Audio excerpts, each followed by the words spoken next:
1973, la película El Exorcista se convirtió en todo un fenómeno cultural. Lo que muchos no sabían es que la novela se basa en hechos reales. Buenas noches, mi nombre es Patrick Venegas y les doy la bienvenida a este podcast llamado Sin Tabúes. El día de hoy, como estaba mencionando en este inicio y como podrán ver en el título de este video podcast, vamos a hablar sobre esta película.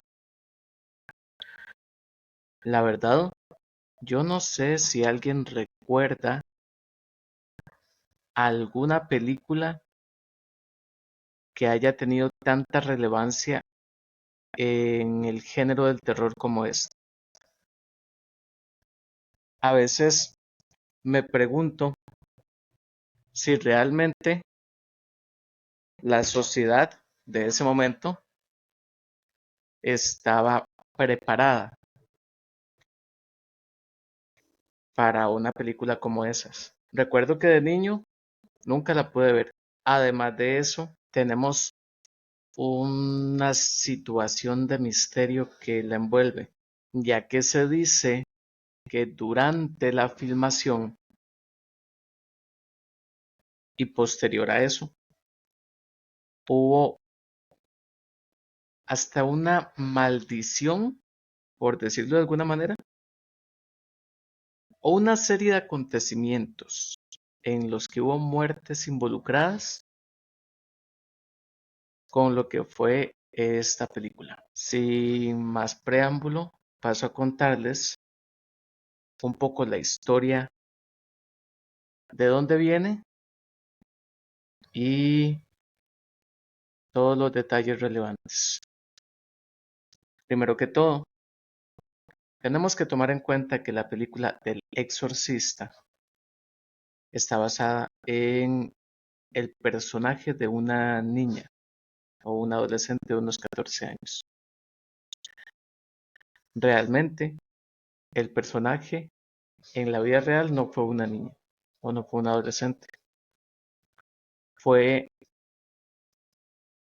un chico llamado Roland Honkler. Por toda la serie de situaciones que se podían dar en algún tipo de afectación para Roland o la familia, el nombre de Roland fue protegido durante mucho tiempo e inclusive se le conoció como Roland Doe. Roland Doe era un apellido muy genérico, por decirlo de alguna manera, en la época. Roland Doe o Roland Edwin Honkler nació en 1935 y creció en una familia de clase media en Cottage City. Tenía 14 años. Algunas versiones indican que la madre de Roland Doe creía que todos los acontecimientos empezaron desde la muerte de la tía Tilly, quien era espiritista y le enseñó a Roland cómo comunicarse con los espíritus usando la Ouija. Para dar un poco de contexto, aparentemente Roland tenía esta situación muy cercana, esta relación muy cercana con la tía. Esta tía le inserta un poco en estas actividades o en este tipo de creencias y básicamente es gracias a ella que él tiene los primeros acercamientos con la Ouija. Se dice que en muchas de las ocasiones Roland utilizó la Ouija él solo por su cuenta e inclusive lo que se presume es que una vez muerta la tía Tilly, Roland intentó comunicarse con ella, con respecto a todos los acontecimientos que se dieron con respecto a Roland y a su familia, tenemos evidencia de que todo esto haya ocurrido e inclusive tenemos un reportaje que fue publicado en el Washington Post del 20 de agosto de 1949, en el que cito, en una de las que quizá sea la mayor experiencia, la más extraordinaria en su tipo en la historia religiosa reciente, un joven de 14 años, de Mount Rainier, un suburbio a unos 15 kilómetros de Washington, fue liberado por un sacerdote católico, luego de ser poseído por el diablo.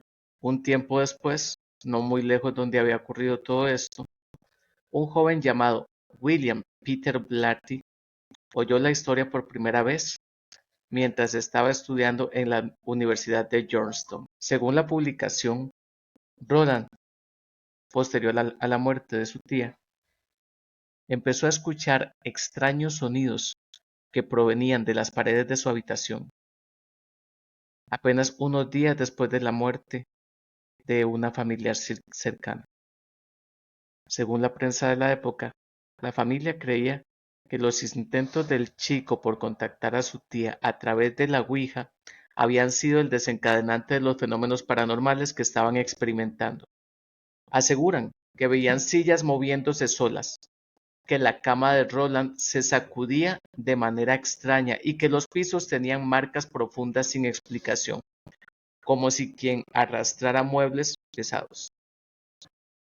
Las sillas se movían junto a él y una lo lanzó lejos. Su cama se sacudía cada vez que estaba en ella.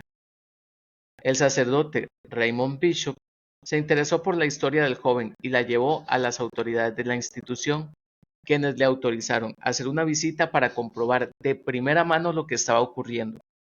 Bishop comenzó a llevar un diario de sus visitas, el cual quedó en manos de la universidad.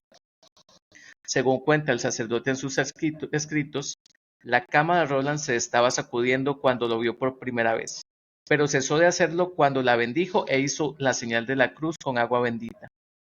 Esto lo llevó a buscar la ayuda del cura de la iglesia de la universidad, un experimentado sacerdote llamado William Bounder. Bounder, de 52 años y veterano de la Segunda Guerra Mundial con vasta experiencia de enseñanza y pastoral, visitó a Roland 2 días después. Durante la visita, Roland sufrió 2 largos rasguños con la forma de la cruz, mientras que objetos como el agua bendita volaban por las habitaciones.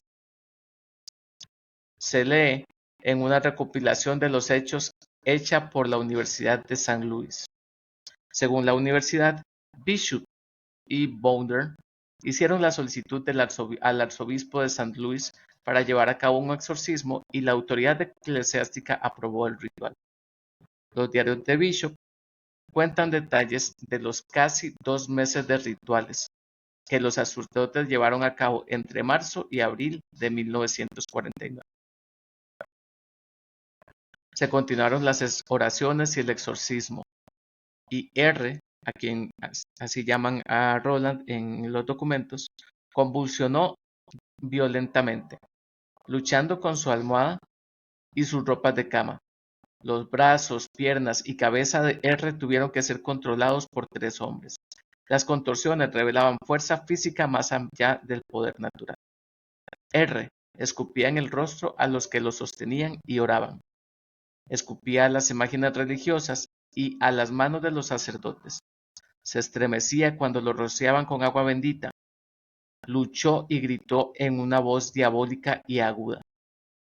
La Universidad de San Luis cuenta que los rituales se llevaron a cabo en diferentes lugares, buscando aliviar el tormento del muchacho.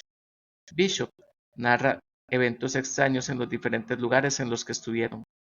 En un centro de retiro, Roland intentó arrojarse por un barranco luego que lo hubieran bendecido rociando agua bendita en la entrada. Bishop también cuenta que el día de Pascua, luego de que lo hubieran trasladado al hospital universitario, Roland se despertó alterado, mientras Bounder continuaba con el ritual de exorcismo. En su diario narra un intercambio entre Bounder y Roland que llama la atención. Bounder, en un momento del rito, le exigió al demonio que se identificara y que abandonara el cuerpo del chico, a lo que Roland, con voz distorsionada, habría respondido: él solo tiene que decir una palabra más, una pequeña palabra, quiero decir, una gran palabra. Nunca la dirá. Siempre estoy en él. Puedo no tener siempre mucho poder, pero siempre estoy en él. Nunca dirá esa palabra. Bishop cuenta que luego de esto, pocos minutos antes de medianoche, oyeron una voz distinta que salía de Roland diciendo: Satán, Satán, soy San Miguel y te ordeno, Satán, y a los espíritus malignos que abandonen el cuerpo en el nombre de Dominus inmediatamente. Ya, ya, ya. Las autoridades eclesiásticas del San Luis cerraron el caso sin dar declaraciones públicas sobre el tema, intentando por todo motivo proteger la identidad de Roland. Sin embargo, en agosto de 1949, el pastor luterano de la familia habló con el diario The Washington Post, que luego publicó la historia que terminaría llegando a los oídos de William Peter Blatty. Pero a pesar de lo llamativo que fue el caso cuando se publicó y el masivo éxito que lograron tanto como el libro como el de la película, inspiradas por este, Roland logró mantenerse en el anonimato a lo largo de los años. Diferentes autores investigaron lo sucedido e identificaron a Roland como un hombre nacido en 1935 en el estado de Maryland, que trabajó como ingeniero aeroespacial para la NASA. En 2021, varios medios de Estados Unidos aseguraron que el hombre había fallecido en 2020, poco antes de cumplir los 86 años de edad. Básicamente, este fue un poco de la fuente que se mencionaba todo lo que se mencionó en el Washington Post y algunos datos, digamos, de Roland que logré investigar hasta su fallecimiento en 2020, poco antes de cumplir los 86 años, como mencionaba anteriormente. Es importante que hay algunos fragmentos dentro de toda la historia que ya compartí que son un poco más impactantes. Sin embargo, en todo este documento, en todo este diario, elegí un par de textos que me parecen muy relevantes al caso, que hablan del diario del exorcista del padre William Bounder, o sea, una entrada en la que empezó todo y otra en la que terminó todo. Entonces, se los voy a compartir. Dice que el 15 de enero de 1949, en la casa de, y está censurado en el documento algunas cosas, en Cottage City, Maryland, y su abuela oyeron un ruido de goteo en el dormitorio de la abuela.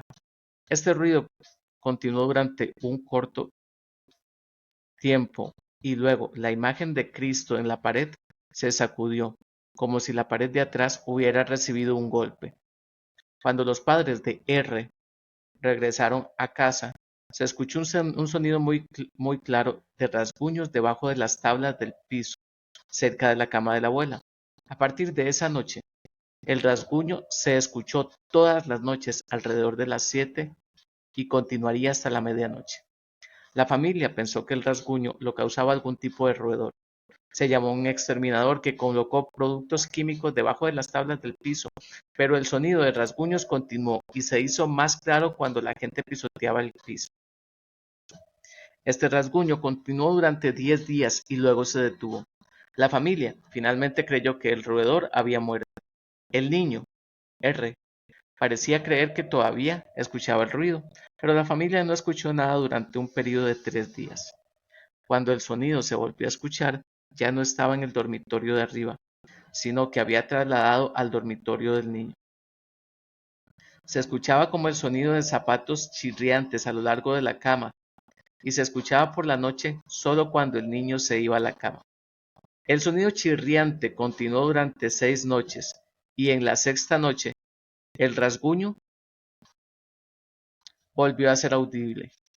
La madre, la abuela y el niño, mientras estaban acostados en la cama, esa noche oyeron algo que venía hacia ellos, similar al ritmo de la marcha y el redoble de tambores. El sonido viajaba a lo largo del colchón y luego regresaba nuevamente, y repetía esta acción hasta que la madre preguntaba: ¿Eres tú, tía? Y el nombre de la tía, que está censurado. La madre siguió haciendo preguntas, pero no tenía respuesta verbal. Hizo esta pregunta: si eres, y el nombre de la tía, toca 3 veces. Se escucharon ondas de aire que golpeaban a la abuela, a la madre y al niño, y se oyeron 3 golpes distintos en el suelo. La madre volvió a preguntar: si eres, dímelo con certeza, tocando 4 veces. Se oyeron 4 golpes distintos. Luego siguieron arañazos en las garras en el colchón. Cuando la madre o la abuela no prestaban atención, los arañazos del colchón no prestaban cuando la madre o la abuela no prestaban atención a los arañazos del colchón, todo el colchón comenzaba a temblar. La acción a veces era muy violenta. En una ocasión, la colcha de la cama fue sacada de debajo del colchón y los bordes se levantaron por encima de la superficie de la cama, en forma de rizo, como si estuvieran sujetos con almidón. Cuando los transeúntes tocaron la concha, los lados volvieron a su posición normal. El rasguño en el colchón había sido continuo desde la primera noche que se escuchó. La siguiente cita es la cita final que describe el último día o la liberación de Roland con el exorcismo. Cito: a las 22:45 horas se produjo el hecho más impactante de la noche. R sufrió un ataque, pero permaneció en calma. En tono claro, autoritario y con dignidad, una voz interrumpió las oraciones.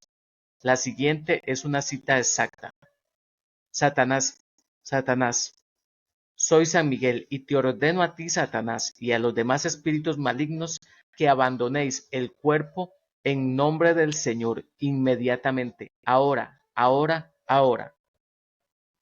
Luego se produjeron las contorsiones más violentas de todo el período del exorcismo, es decir, desde el 16 de marzo. Esta vez, la lucha fue hasta el final. El padre O'Flaherty y los hermanos estaban cansados y doloridos físicamente por el esfuerzo, después de 7 u 8 minutos de violencia. R, en un tono de completo alivio, dijo: se ha ido. Inmediatamente, R volvió a la normalidad y dijo que se sentía bien. R explicó lo que vio. Dijo que había una luz blanca brillante, y en esa luz se encontraba un hombre muy hermoso, con un cabello suelto y ondulado, que ondeaba con la brisa. Vestía una túnica blanca que se ajustaba bien a su cuerpo. El material daba la impresión de escamas. Solo la mitad superior del cuerpo de este hombre era visible para él.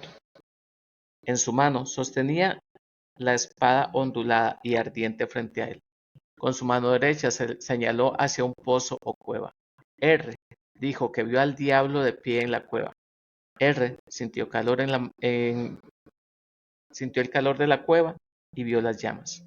Primero, el diablo luchó, resistiéndose al ángel y riéndose diabólicamente. Entonces el ángel le sonrió a R y habló, pero R solo escuchó la palabra Dominus. Mientras el ángel hablaba, el diablo y unos 10 de sus ayudantes corrieron de nuevo hacia el fuego de la cueva o pozo. Después de que el diablo desapareció, aparecieron las letras Spite en los barrotes de la cueva. Cuando los demonios desaparecieron en el pozo, R sintió un tirón en la región del estómago. Cuando los demonios desaparecieron, sintió un chasquido y luego se sintió completamente relajado. Dijo que esta fue la sensación más relajada que tuvo desde que comenzó toda la experiencia en enero. R relata su experiencia visual a las 11 de la noche, aproximadamente la hora en que comenzaron las manifestaciones del diablo en Cottage City, Maryland, la noche del 15 de enero de 1959. Después de las 12 de la noche, R dirigió otro rosario y los padres y hermanos respondieron. Estaba sereno y tranquilo. Básicamente, esta era parte de ese documento enorme que el padre dejó como evidencia de esta posesión. Es un documento sumamente largo, sumamente interesante, pero sería sumamente largo leerlo en un podcast como este. El evento inicial produjo un libro que a su vez produjo una película. Y la película tuvo muchísimas situaciones desafortunadas, por decirlo de alguna manera, que he elegido algunas de las más relevantes para mencionar acá, pero sí estamos hablando que desde su filmación, la película ya traía una energía negativa y una energía de muerte. El rodaje comenzó el 14 de agosto de 1972. Apenas comenzó se escucharon ruidos extraños y algunos técnicos aseguraban que habían visto sombras furtivas. Friedkin y Blatty intentaban tranquilizar al equipo asegurando que solo estaban sugestionados, pero empezaban los rumores de que la película estaba maldita. Es que apenas unos días antes de iniciar la filmación se incendió el decorado que representaba la casa de la niña poseída y murieron 3 operarios. Las llamas lo devoraron todo, menos la habitación donde se representaba el exorcismo. Los personajes encarnados por Jack McGowan y Vasily Maliaros, que en la película morían, en la vida real no llegaron al estreno. Ambos murieron en la postproducción. Uno de los técnicos fue asesinado y el vigilante nocturno que custodiaba el estudio fue encontrado sin vida. La muerte perseguiría aún mucho tiempo después. En 1979, el actor Paul Bateson, que tenía una pequeña aparición en la cinta, fue condenado por asesinar a un crítico de cine y fue sospechoso de otros 6 crímenes. En 1987, el hijo de Mercedes McCambridge, la mujer que le puso la voz al demonio que poseía a Reagan, mató a su esposa, a sus hijos y se suicidó. Sugestionado no por las muertes, por los ruidos y las sombras, Ellen Burstyn, que interpretaba a la madre de la niña endemoniada, se negó a seguir filmando si no sacaban las líneas que decían "Creo en el diablo", porque aseguraba que sufrirían consecuencias. Por si las dudas, le hicieron caso. Más tranquila, la actriz retomó las escenas.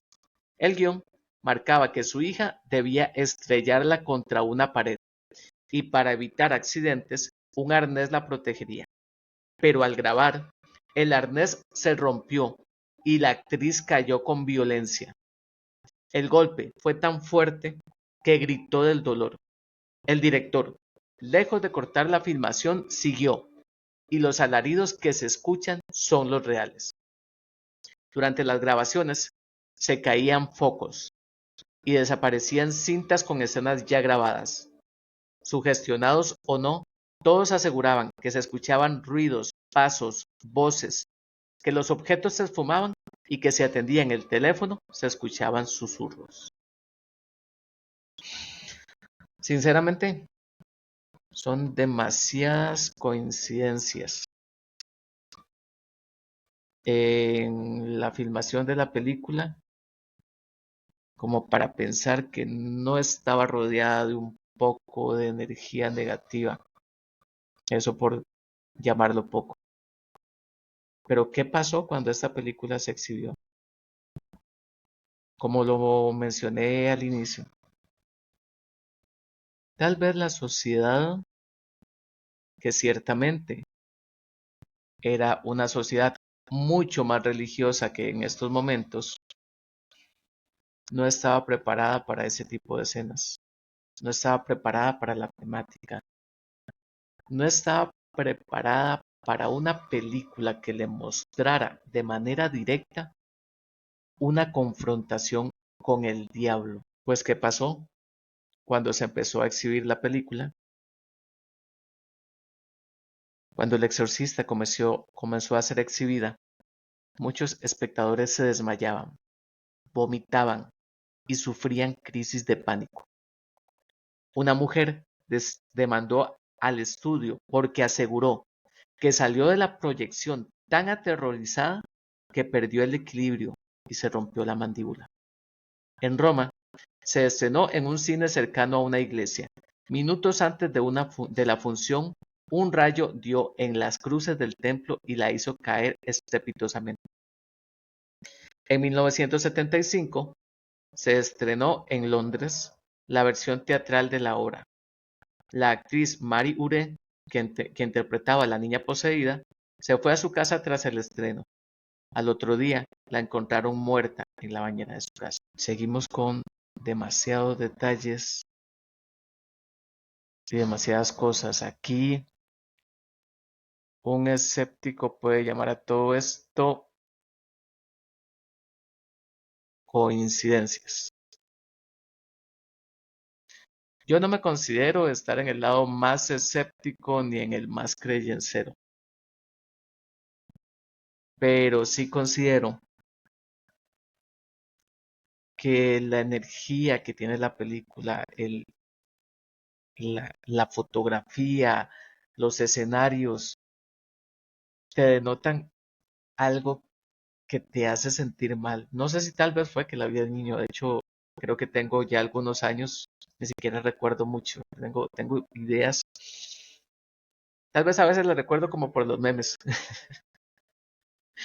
porque ya son muchos más en esta época los que salen y todo, pero sí recuerdo que para mí fue un impacto. En este capítulo quise traer un par de historias también de exorcismo, pero de exorcismos reales con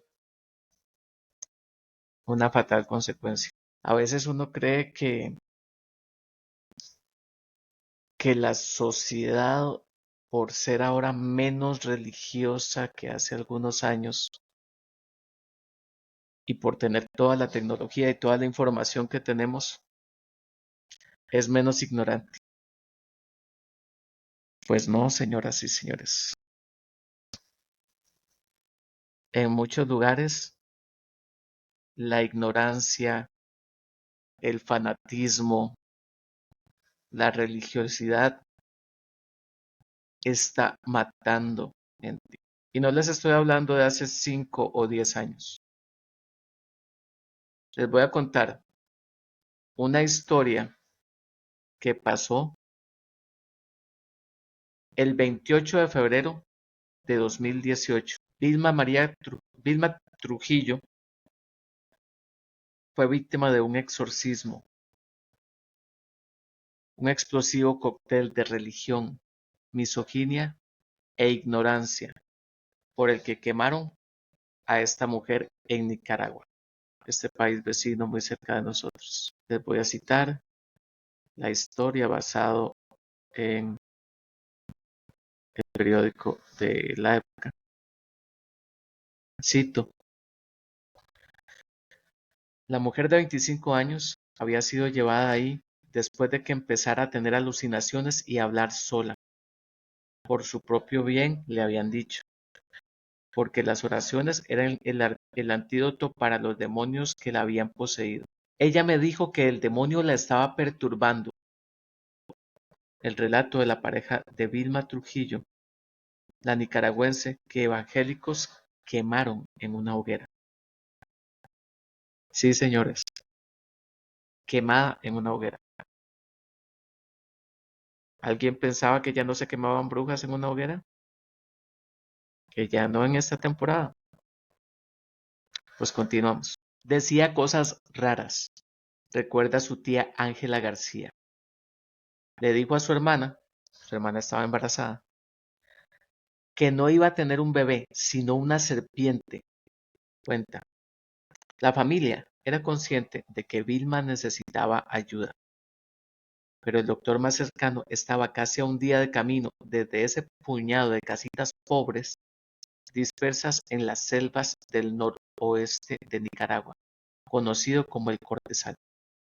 Así que, a falta de médico, mandaron a llamar al joven pastor de la iglesia evangélica, a la que la joven se había sumado recientemente, Juan Gregorio Rocha, de 23 años. Les dijo que podía ayudar. Si se dan cuenta, sí, yo veo el primer red flag en el hecho de que llevemos a nuestra familiar donde el pastor de 23 años, o sea, solo eso habla de su inexperiencia, de su... Bueno, continuamos. Junto a los seguidores, la guió por el camino lodoso que lleva hasta la iglesia Visión Celestial, la que se alza en un rincón solitario de la colina, ubicada a 1 hora de camino. Ahí la tuvieron durante días sin darle agua ni alimentos, mientras miembros de la iglesia rezaban por ella. Cuando sus familiares trataron de visitarla, les dijeron que todavía no estaba curada y los mandaron de regreso. Aunque Vilma había llegado hasta ahí voluntariamente, eventualmente no pudo más y trató de escapar armada con un machete, sin éxito. Y en la sexta noche, uno de los miembros de la congregación dijo haber tenido una revelación divina. Dios le había enviado el mensaje de que los demonios podían ser expulsados con fuego. Entonces, Juan Rocha empezó a organizar las cosas, ayudado por una docena de creyentes. Algunos empezaron a construir una pira, otros fueron a buscar más leña.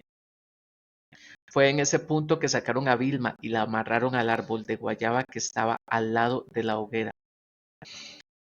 Al día de hoy no está claro si la empujaron al fuego o si éste creció hasta envolverla, pero pronto las llamas empezaron a arañarle la piel. Me voy a morir, gritó la joven, según su hermana de 15 años, quien estaba rezando en la iglesia cuando escuchó los gritos. Paralizada por la conmoción, la adolescente también oyó cómo sus mayores exclamaban que pronto Vilma iba a resucitar, libre de todo tormento. Pasaron horas antes de que uno de los miembros del grupo rompiera filas y le dijera a su hermana que corriera a buscar ayuda.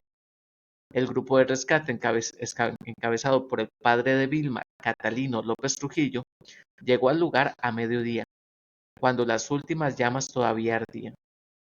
Catalino encontró a su hija desnuda, con quemaduras en el 80% de su cuerpo. Apenas consciente, ella le pidió agua. Sus sobrinos le ayudaron a llevar a la joven a la casa de Ángela, y una vez ahí, Vilma encontró las fuerzas para tratar de tranquilizar a su lloroso hijo de 5 años. Los pastorcitos me bautizaron, le dijo Catalino. Luego juntó a varios parientes, tíos y sobrinos para improvisar una camilla con 2 palos y una hamaca. Todos emprendieron el camino antes del amanecer del día siguiente, cargándola durante 12 horas por montes y ríos, luchando para no resbalar en los lodosos caminos de la selva. Cuando finalmente llegaron a Rosita, los doctores inmediatamente se dieron cuenta que las heridas eran demasiado graves para ser tratadas localmente. La llevaron al aeropuerto, ubicado a unos 30 metros de distancia, y desde ahí por avión hasta la capital, Managua, pero ya era demasiado tarde. Vilma Trujillo García murió el 28 de febrero por causa de un edema pulmonar, con sus pulmones llenos de sangre e insuficiencia orgánica múltiple. Es lamentable, como les mencionaba, sentir que nada más falta que alguien se levante entre un grupo de cabezas creyenceras y diga, Dios me dijo o Dios me reveló, para que usted sin ton ni son le prenda fuego a una persona, bajo la protección del pastor de 23 años. Vilma Trujillo, no sé si llamar que tuvo la suerte, porque no me parece que eso haya sido suerte, de que un ser humano no se quema tan fácilmente. Dicho sea de paso, no es que yo haya quemado ninguno, pero sí me gustan mucho esos temas. Pero inclusive cuando se crema un cadaverito es muy difícil, digamos, llegar a ese punto. No sabe uno cuál fue el peor de los males. Si haber muerto en esa hoguera o si una vez con el 80% de su cuerpo quemado en una hamaca improvisada viajara 12 horas para luego llegar a un hospital y que la trasladaran y posteriormente morir con sus pulmones llenos de sangre. La verdad, yo creo que si ella hubiera podido elegir, hubiera elegido morir en el momento de la hoguera. Y si pensaban que quemar a una persona de 25 años en 2018 por sospecha de que estuviera poseída, porque como podemos ver, si no había un médico cerca en ese sector, obviamente tampoco tenía un examen psicológico, tampoco tenía un examen psiquiátrico. Si creen que eso es inhumano y que no puede haber nada peor, les cuento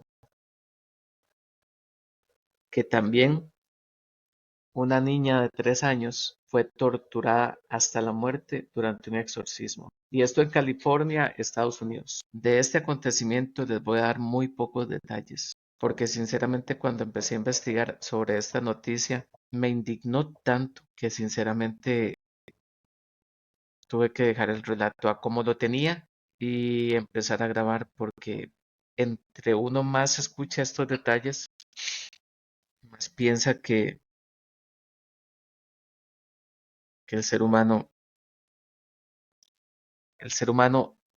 sin educación, el ser humano fanático, el ser humano que no tiene el acceso